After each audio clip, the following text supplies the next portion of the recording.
નમસ્કાર દર્શક મિત્રો, વડોદરા ટુડે ન્યૂઝમાં આપનું સ્વાગત છે.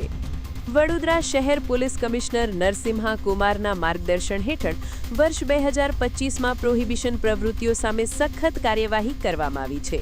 આ વર્ષે કુલ 3182 ગુનાઓ નોંધીને 3117 આરોપીઓની ધરપકડ કરવામાં આવી છે અને 9.45 કરોડથી વધુની કિંમતનો દારૂ ઝડપી પાડવામાં આવ્યો છે.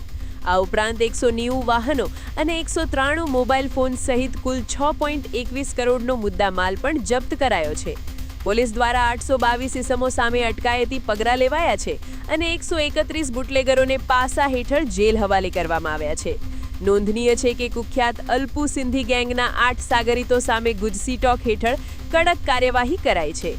શહેરમાં કુલ 9.25 કરોડની કિંમતની 4.77 લાખથી વધુ વિદેશી દારૂની બોટલોનો નાશ પણ કરવામાં આવ્યો છે.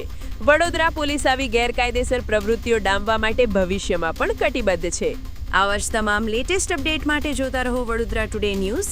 નવું વર્ષ એટલે કે વિક્રમ સંવત 2082ના શરૂઆતથી વડોદરા ટુડે ન્યૂઝ ચેનલના ગુજરાત રાજ્યના તમામ શહેરના તાલુકા જિલ્લાના દર્શક મિત્રોને ખાસ વિનંતી કે અમારા વડોદરા ટુડે ન્યૂઝના તમામ સમાચાર જોવા માટે હવે અમારા ફેસબુક, યુટ્યુબ, ઇન્સ્ટાગ્રામના પેજને લાઇક કરો, શેર કરો, સબસ્ક્રાઇબ કરો અને કોઈપણ સમાચાર અને જાહેરાત અને તમારા વિસ્તારમાં કોઈપણ જાતની ગેરકાયદેસર પ્રવૃત્તિઓ ચાલતી હોય અને ભ્રષ્ટાચારની પોલ ખોલવી હોય તો અમારા વોટ્સએપ નંબર 9687328624 અથવા તો 9687906224 પર સંપર્ક કરવા વિનંતી.